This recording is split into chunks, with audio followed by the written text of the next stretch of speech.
So it's been a bit, and not really trying anything interesting on camera. Really just want to talk a little bit about some things I've had recently, some developments in the wine world, and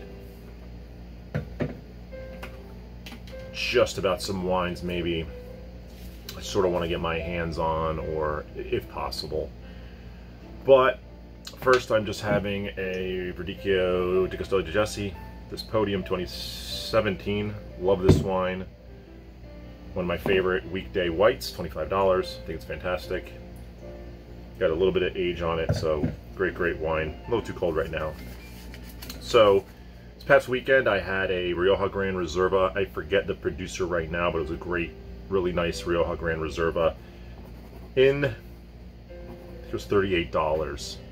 For about $5 more for 43, I would always get Muga's Selection Especial. I think that's better. It's not even the Gran Reserva, it's the Reserva, and it's just one of the best Riojas I've ever had. For the price. Love it. Also had Clio. So it was a steak night. Clio 2019. I always say everybody loves Clio. Clio's a Spanish red, and it's heavy Mourvedre with a little bit of Cabernet. I think it's like 75-25 or 80-20. So sort of a steak wine as well. For the folks that wanted some earthier European, Chateau Fougères 2015, $20 Bordeaux. It was fantastic. I would absolutely buy that again. I thought that was great and earthy and had that scorched earth. It just reminded me of what made me fall in love with Bordeaux so many years ago. Frank Family Cabernet 2018 was my favorite one of the night. An amazing cab. Big, but not overly big, and in balance, and then as it opened up, it just got amazing. It was great. It was everything that I remember Frank Family Cab being. It was $55, and I know it sounds like a lot, but I think all the Napa cabs have gone so far up, and this one kind of stayed in the same range. It's been in for a long time, and I was glad I rediscovered it. It's been a very long time since I had it, and it was amazing. And then I had a Caymus Grand Durf, $60, 2018. Great steak wine. Grand Durf's Petit Syrah, huge bodied wine, a little smoky, but inky, big, 15%, great wine. So some great wines I had this past weekend, and they were all very good. Oh, and a Jordan Cab 2017, which was pretty darn good. Wasn't amazing. I think Jordan needs some age to get better. I had that Jordan 2008 not that long ago, and it was fantastic. So I feel like that's a wine that just does way better with age. Something else I wanted to talk about was Moon Mountain AVA. So it's not that new, but in 2013 they added another AVA in California called Moon Mountain. And I used to always, or I had bought 2 cases of a Moon Mountain Liquid Sky cab that I thought was amazing. And it's like 28 bucks. And after I had one of them, I bought a case. Then I bought another case when they got it again, the next vintage. And I ripped through those wines. That wine was amazing. And the only other place I could find it was the winery, and it's at $90. I didn't know if I believed it or not. I've not seen that wine since. It's been at least 5 years. And sure enough, I see it today in a Wine Spectator article, Liquid Sky, $90 from the winery. I haven't seen it since, if I ever see it for that price. But I remember saying to myself, this wine tastes like $100 cab. And sure enough, it's like a $100 cab. So sometimes I just maybe got to trust my own instincts when it comes to some of this stuff. But phenomenal. You know, sometimes you get it right. On that one, I feel like I got that wine right. And just saying that, hey, this is $28. This wine is vastly superior than its price. And to see it now at 90, and that's what it was even back then. But now that it's Moon Mountain's becoming a very established area, and I did rip out this page out of the Wine Spectator because there's a whole bunch of Moon Mountain cabs. So now this undiscovered or maybe unknown AVA is now totally known. So I'm sure the prices will start to go up. Starting in 2021, or is it 22? I think it was 21. Bordeaux is now allowing a handful of new grapes to be in the blend, which is crazy.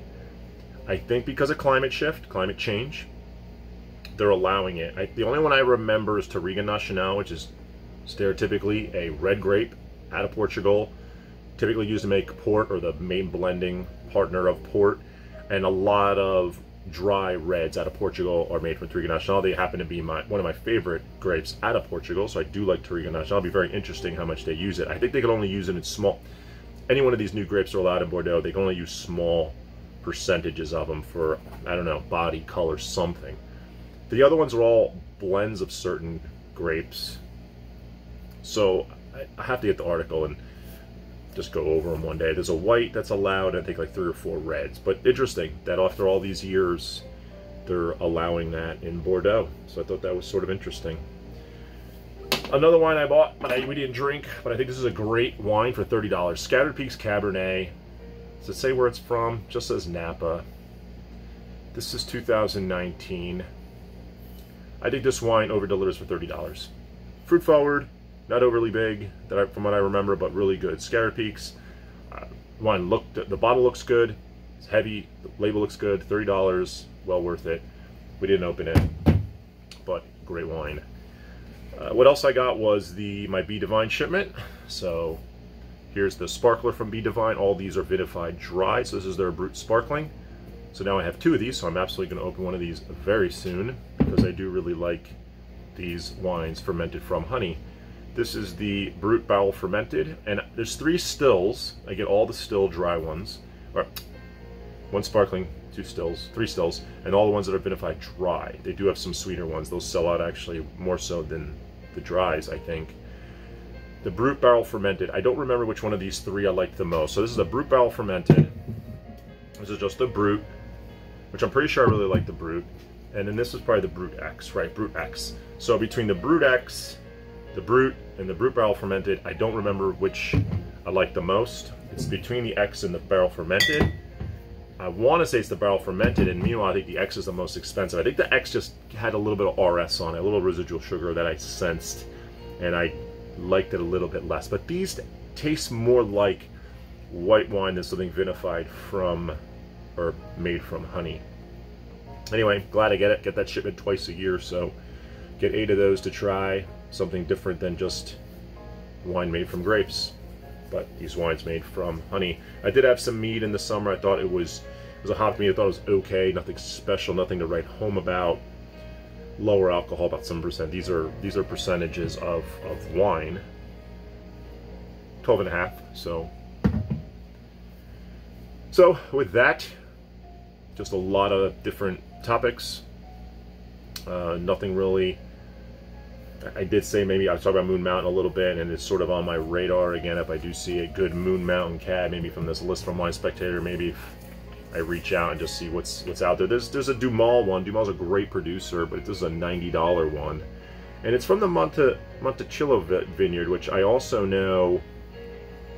So in Moon Mountain's also Monte Rosso vineyard. So I talked about Monte Rosso vineyard, and Monte Rosso is one of my favorite vineyards one of the oldest vineyards in Napa. 1880, I think it got established. And I have the Louis Martini from it.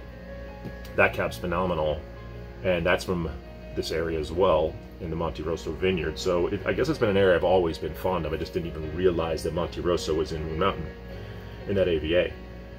I just knew it was in Sonoma. So this Monticello vineyard, I'm pretty sure there's a wine that's on my wish list. Oh, the Di Costanzo, I think has a Monticello vineyard wine. So does that mean that it's from